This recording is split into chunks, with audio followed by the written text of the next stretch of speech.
coming down, hold me when I'm sad. Take my eyes and look around, take my ears and listen to the stars. This is what you are. Concerto bagnato, concerto fortunato. Così i responsabili dell'organizzazione Turismo FUG e Azalea Promotion hanno commentato sollevati e soddisfatti l'incantevole esibizione di Mario Biondi e dei suoi musicisti associati nel bacino naturale del Lago Superiore di Fusine, la location più suggestiva e identificabile nel Tarvisiano, scelta per la conclusione del No Border Festival 2010, la 15ª edizione di quella che si sta confermando come la rassegna di musica attuariale più attesa in Friuli Venezia Giulia, nella terra al confine con Slovenia ed Austria. Ha piovuto per 40 minuti dopo la prima mezz'ora di soul jazz sulle orme di Barry White, rigorosamente in versione white, bianco totale, proposta dal siciliano Biondi ai 2000 spettatori di Fusine, ma quasi tutti, chi imperterrito in platea sotto l'ombrello e chi fuggito in cerca di riparo nei bus, nelle auto e nel piccolo rifugio locale, hanno pazientemente e fiduciosamente atteso che il sound biondesco riprendesse ad allietare un pomeriggio domenicale d'eccezione.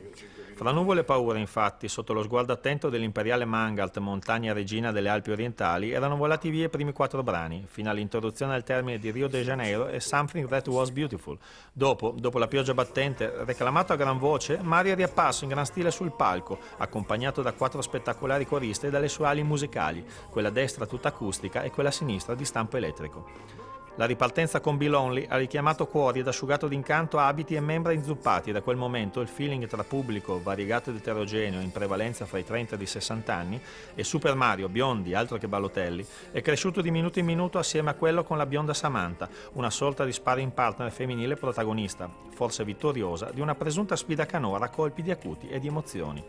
Altro che freddo, altro che umido, solo mani e piedi che via via sembrano muoversi in automatico, senza più freni, fino ai brividi collettivi pre-ecstasy e dalla partecipazione incondizionata al tributo tra salti ed applausi per This Is What You Are e l'immancabile bis, o meglio finale posticipato, con Everlasting Harmony, che ha chiuso le oltre 2 ore di spettacolo. Hanno goduto quanto basta i 2000 di Fusine, hanno vissuto una domenica diversa raggiungendo chi a piedi, chi in bici, chi in camper e chi con i bus speciali il Lago Superiore che in primavera arriva oltre la strada, oltre il primo bosco, lasciando poi spazio ad esibizioni come questa, ad un concerto che lo stesso Biondi non ha esitato a definire memorabile, complice anche la parentesi meteorologica, servita come tutte le difficoltà che incontriamo nella vita a rafforzare il piacere e quel necessario senso di appartenenza all'evento, al sound, alla voce, al sogno di un lunghissimo pomeriggio di mezza estate. Luigi Vignando, responsabile comunicazione di Azalea Promotion. Concerto bagnato ma concerto molto fortunato a Fusine con Mario Biondi, una chiusura speciale per il No Borders Festival.